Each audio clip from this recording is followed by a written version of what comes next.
Mouthwash. Mouthwash segue um caminho diferente de muitos jogos de terror, porque o verdadeiro terror desse jogo não está em algo que está perseguindo a tripulação da nave. O verdadeiro terror está dentro da mente de um dos personagens, e esse personagem é o Jimmy. Durante boa parte do jogo, o Jimmy parece apenas mais um membro da tripulação. Ele conversa com os outros, participa das atividades da nave e aparentemente faz parte da equipe como qualquer outra pessoa.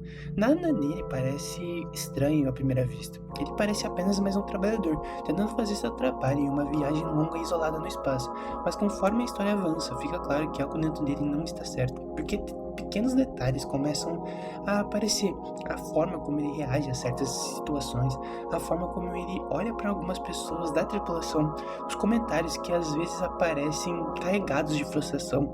O Jimmy não é apenas um tripulante, ele é um homem consumido por frustração, inveja e culpa. E tudo isso começa com uma pessoa, o Curly.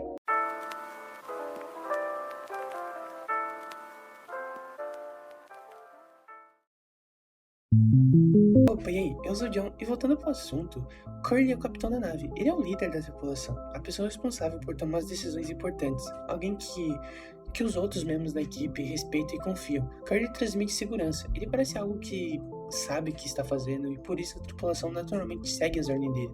Mas para o Jimmy, o Curly representa algo diferente. Ele representa tudo aquilo que o Jimmy acredita que deveria ser dele: o comandante da nave, o respeito da tripulação, o poder de decidir o destino de todos ali. Durante muito tempo, o Jimmy viveu na sombra do Curly, sempre vendo ele no comando, sempre vendo os outros confiarem nele, sempre vendo o capitão sendo tratado como uma figura mais importante da nave. E aos poucos, essa situação começa a criar algo perigoso dentro da mente do Jimmy, a inveja. Mas essa inveja não aparece de forma explosiva logo no começo, ela cresce lentamente, como um pensamento que aparece de vez em quando, sabe?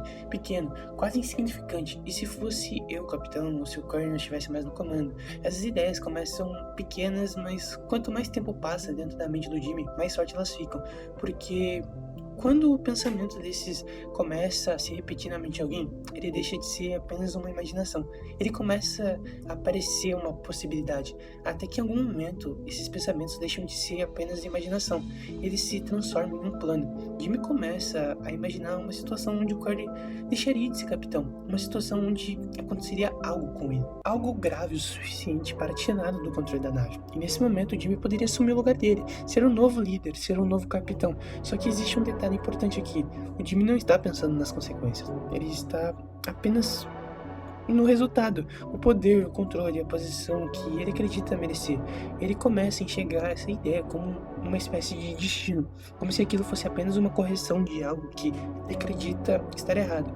E é exatamente esse tipo de pensamento que mostra o quanto a mente dele já está distorcida, porque o Jimmy não está apenas frustrado, ele está obcecado com a ideia de provar para si mesmo que o poder dele de ser melhor que o Curly é quase inevitável, obcecado com a ideia de finalmente ser visto, ser respeitado e ser reconhecido.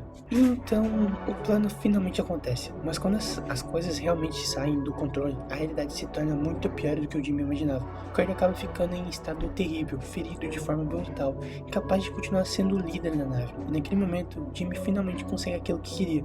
O Curly não está mais no comando, mas a vitória que ele imaginava não acontece da forma que ele esperava, porque agora o Jimmy precisa encarar algo que ele não esperava: as consequências, o silêncio da nave, o peso da situação e principalmente a culpa. E é aqui que a parte mais perturbadora da mente dele começa. Em vez de ele aceitar o que fez, Jimmy começa a criar uma nova versão da história dentro da própria cabeça. Uma versão onde ele não é o culpado e uma versão onde ele não é o responsável pela queda de Curly. Na mente dele, ele começa a se colocar em um papel diferente. O papel do salvador, o papel do herói, o papel do homem que assume o controle em um momento de crise. E é por isso que ele mantém o Curly vivo, não porque ele se importa com ele, mas porque o Curly, naquele estado, se torna uma prova que o Jimmy pode usar para convencer a si mesmo de que tentou ajudar, de que tentou consertar as coisas, enquanto o Curly continuava vivo. Jimmy pode fingir que está cuidando da situação, que ele está tentando manter a tripulação segura, que ele está fazendo o possível para salvar o capitão, mas no fundo tudo isso faz parte de uma mentira que ele conta para si mesmo, porque aceitar a verdade significaria aceitar que tudo aquilo aconteceu por causa dele. E o Jimmy simplesmente não consegue lidar com essa realidade. Então a mente dele começa a quebrar ao longo do jogo. Várias cenas mostram como o Jimmy começa a perder o controle da própria percepção. A realidade parece distorcida, situações ficam estranhas, momentos parecem mais confusos e desconfortáveis.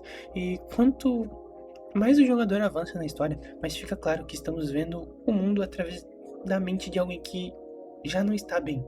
E isso muda completamente a forma como enxergamos o jogo, porque talvez muitas das coisas que estamos vendo não estejam acontecendo exatamente da forma que parecem.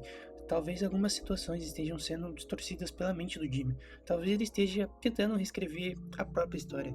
Enquanto ela acontece, o Jimmy se torna um personagem dominado por três coisas principais, que é a culpa, o ego e o auto-engano.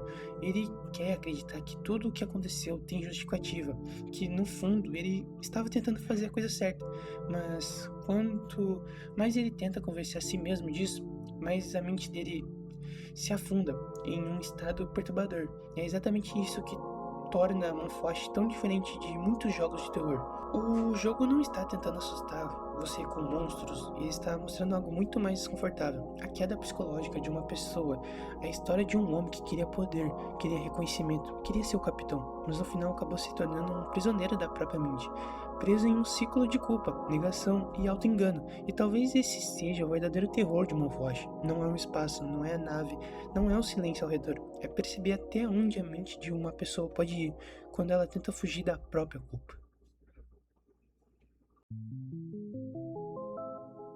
Ai ai, mas eu acho que é isso. Players, muito obrigado a todo mundo que viu até aqui. Deu muito trabalho pra fazer esse vídeo. Meu nome é John e tchau, tchau pra vocês.